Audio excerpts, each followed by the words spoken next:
Good morning seventh class student. कल हमने दिल्ली सल्तनत और उनके सुल्तान के बारे में जाना था। हमने जाना कि दिल्ली के ऊपर किन किन ने रूल किया। ठीक है, तो सबसे पहले हमने राजपूत डायनेस्टीज़ के बारे में जाना, फिर हमने अर्ली टर्किश रूलर्स के बारे में जाना, फिर हमने खिलजी डायनेस्टी के बारे में जाना, तुगलक डायनेस्टी के बारे में जाना, सैयद डायनेस्टी के बारे में जाना और लोधी डायनेस्टी के बारे में जाना। ठीक है, आज हम इससे आगे का पढ़ेंगे, finding out about the Delhi sultans. ठीक है, all those inscriptions, coins and architecture provide a lot of information.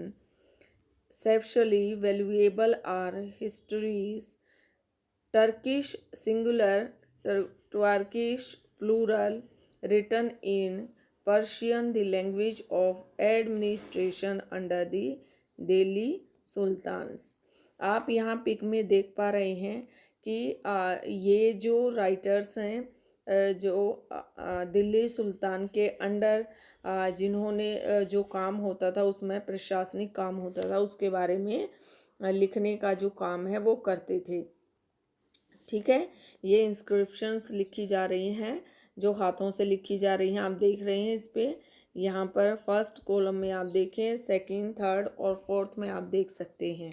In pick के थ्रू आपको बताया जा रहा है कि दिल्ली सुल्तान के जो अंडर जो लेखक थे, काम करने वाले थे, वो उनके शासन व्यवस्था के बारे में किस तरह से लिखते थे पर्शियन लैंग्वेज में। ठीक है, the author of Tuareg were learned men, secretaries, administrators, poets, and courtiers who both recounted events and advised rulers on governance, emphasizing the importance of just rule. ये सभी जो उनके सेक्रेटरी होते थे, जो प्रशासनिक अधिकारी होते थे, जो पोइट्स होते थे, कवि होते थे और जो लेखक होते थे, वो सभी क्या करते थे, इनके शासन व्यवस्था के लिए बहुत ही ज़रूरी होते थे। ठीक है, दी सर्कल ऑफ जस्टिस। ठीक है, Fakhar Mudabir wrote in the 13th century, a king cannot survive without soldiers. एक राजा बिना सैनिकों के सरवाइव नहीं कर सकता है। And shoulders can not leave without salaries. और जो सैनिक हैं, जो सोल्जर्स हैं, वो बिना सैलरी के काम नहीं कर सकते हैं। Salaries come from the revenue. Salary कहाँ से आती है? जो टैक्स लिया जाता था वहाँ से। कलेक्टेड फ्रॉम पीजेंट्स, जो किसानों से कलेक्ट किया जाता था। But peasants can pay revenue only, but peasants जो टैक्स है वो पे नहीं करना चाहते थे। When they are prosperous and happy, prosperous and happy, वो तभी जब वो खुश होते हैं, खुशहाल होते हैं, तभी वो टैक्स पे करते हैं। This happen when the king promotes justice and honest governance. और जब ये खुश होते हैं, खुशहाल होते हैं, तभी जो राजा है उसका न्याय बहुत ही अच्छा होता है और ऑनेस्ट जो गवर्नेंस है उसकी वो चलती है। Keep the following additional details in mind. The authors of Tawarikh lived in cities, ये सिटीज़ में रहते थे, मेनली दिल्ली में। And hardly ever in villages, बहुत कम विलेजेस में रहते थे।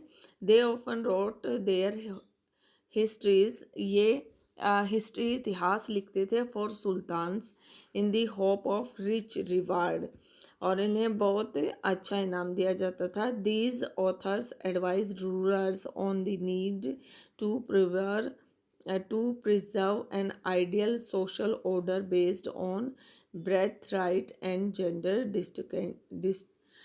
distinctions. Their ideas were not shared by everybody. ये ऑथर जो थे वो राजा को जो है सलाह मशवरा देते थे, ठीक है, और ये हर किसी से शेयर नहीं की जाती थी बातें। इन 1236 सुल्तान इल्तुतमिश डॉटर 1236 में सुल्तान इल्तुतमिश की जो बेटी थी रज़िया, जिसका नाम रज़िया सुल्ताना था, बिकम सुल्तान, वो सुल्तान बनी।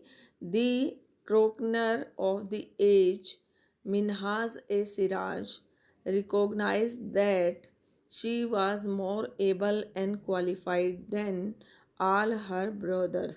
मिनहाज ए सिराज लिखते हैं कि वो अपने भाइयों से ज़्यादा समझदार, क्वालिफाइड थी, but he was not comfortable at having a queen as ruler। but लोग उसको एक रानी को एज ए रूलर के रूप में नहीं देखना चाहते थे। Nor were the nobles happy, जो वहाँ के व्यक्ति थे वो खुश नहीं थे। At her attempts to rule independently, कि वो स्वतंत्रता पूर्वक वहाँ शासन करे। She was removed from the throne in 1240, ठीक है, वो जो उसको है वहाँ से रिमूव कर दिया गया। What Minhaj Siraj thought about Raziya, Raziya के बारे में मिनहाज सिराज का क्या कहना था। Minhaj Siraj thought that the queen's rule went against the idea social order created by God, in which women were supposed to be subordinate to men। He therefore asked in the register of God's creation, since her account did not fall under the column of men, how did she gain from all of her excellent qualities? On her inscriptions and coins, Razia mentioned that she was the daughter of Sultan Iltutmish।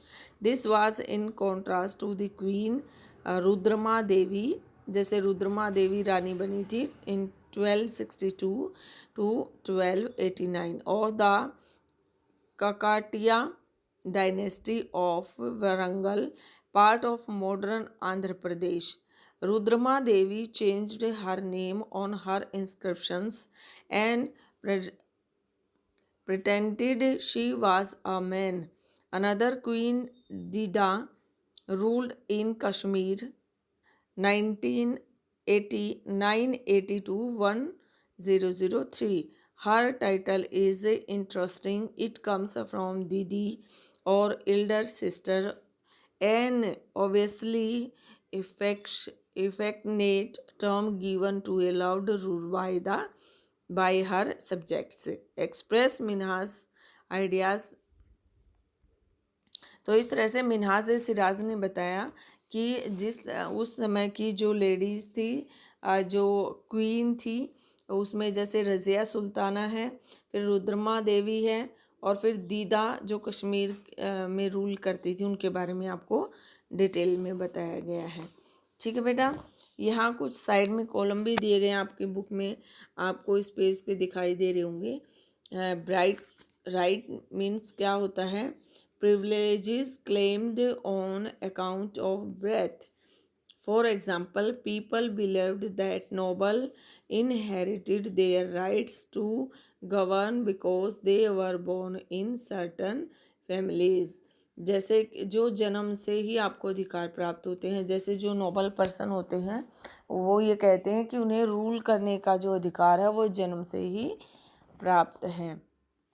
Gender distinction, social and biological differences between women and men। Usually these differences are used to argue that men are superior to women, कि आदमी औरत से ज़्यादा superior होता है। Okay बेटा, बाकी मैं आपको कल कराऊंगी। Thank you, have a nice day.